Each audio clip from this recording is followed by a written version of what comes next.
வெள்ள பாதிப்பு தென் மாவட்டங்களை மட்டுமல்லாமல் திருவள்ளூர், காஞ்சிபுரம், திருவண்ணாமலை போன்ற மாவட்டங்களையும் விட்டு வைக்கவில்லை. திருவள்ளூர் மாவட்டம் வேப்பம்பட்டில் மழை நின்ற பின்பும் பாதிப்புகள் நீடிக்கின்றன.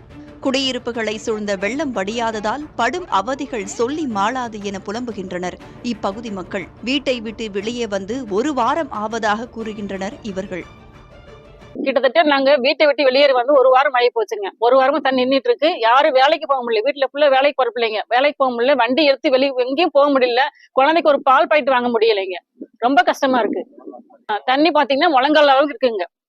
ரொம்ப எங்களுக்கு ஃபுல்லா ஒரு சாக்கடை மாதிரி ஆயிடுச்சு. எங்களால நடந்து போகவே முடியல. இது ஃபுல்லா குப்பையும் கூலமா கிடக்குது எங்களுக்கு. வெள்ளம் வடியாததால் குடிநீர் பிரச்சனையும், அதைத் தொடர்ந்து குழந்தைகளுக்கு உடல்நல பிரச்சனைகளும் ஏற்பட்டுள்ளதாக வேதனை தெரிவிக்கின்றனர் தாய்மார்கள். இங்க இருக்க போர் தண்ணி கெட்டு போச்சுன்னா, பஞ்சாயத்து தண்ணி குடிக்கிறதுக்கு பிடிக்கலாம்னா பஞ்சாயத்து தண்ணியும் கெட்டு போச்சு. எல்லாமே காவா தண்ணி கலந்துச்சு. டிரைனேஜ் தண்ணி வருது. எல்லாம் கலந்து வர்றதுனால எங்களால வெளியிலயும் போக முடியல, எதுவும் பண்ண முடியல. குழந்தைங்க எல்லாம் சின்ன சின்ன பசங்க எல்லாம் ஜுரம் வருது. பக்கத்துல இருக்க பசங்களுக்கும் ஜுரம் வந்திருக்கு. யாருக்கு என்ன ஜுரம் வருதுன்னே தெரிய மாட்டேங்குது இந்த தண்ணினால. இதுக்கு எங்களுக்கு ஒரு முடிவு வேணும். தேங்கியுள்ள நீரை விரைந்து அகற்ற நடவடிக்கை எடுக்கப்படும் என புதிய தலைமுறையிடம் உறுதியளித்துள்ளார் திருவள்ளூர் வட்டார வளர்ச்சி அலுவலர். ஒருபுறம் இப்படி என்றால் இன்னொரு புறம் செம்பரம்பாக்கம் ஏரி திறப்பால் அடையாறு ஆற்றில் வெள்ளப்பெருக்கு ஏற்பட்டுள்ளது. குன்றத்தூர் பல்லாவரம் சாலையில் தரைவாலத்தை ஒட்டி வெள்ள நீர் செல்லும் காட்சி பார்ப்போரை பதைவதைக்க வைக்கிறது.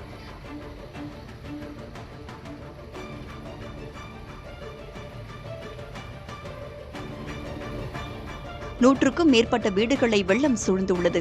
தொழில் நிறுவனங்கள், வாழைத்தோப்பு என வெள்ள பிரச்சினை விரிவடைந்து கொண்டே செல்கிறது.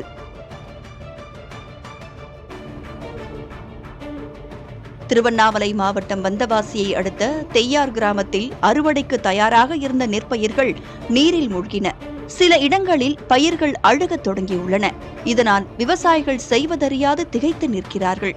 ஏக்கருக்கு 30,000 ரூபாய் வரை செலவிட்ட நிலையில் அதை ஈடுகட்ட உரிய நிவாரணம் வேண்டும் என விவசாயிகள் கோருகின்றனர்.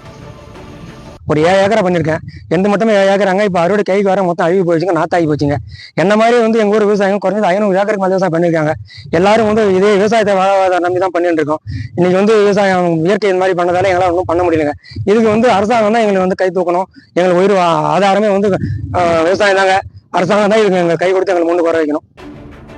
பெஞ்சல் புயல் பாதிப்புகளை அடுத்து சில நாட்கள் இடைவெளியில் மீண்டும் சுழற்றியடித்துள்ள மழை ஓரிரு நாட்களில் மீண்டும் பெய்யக்கூடும் என்ற வானிலை மைய அறிவிப்பு இப்பகுதி மக்களை கலங்க வைத்துள்ளது.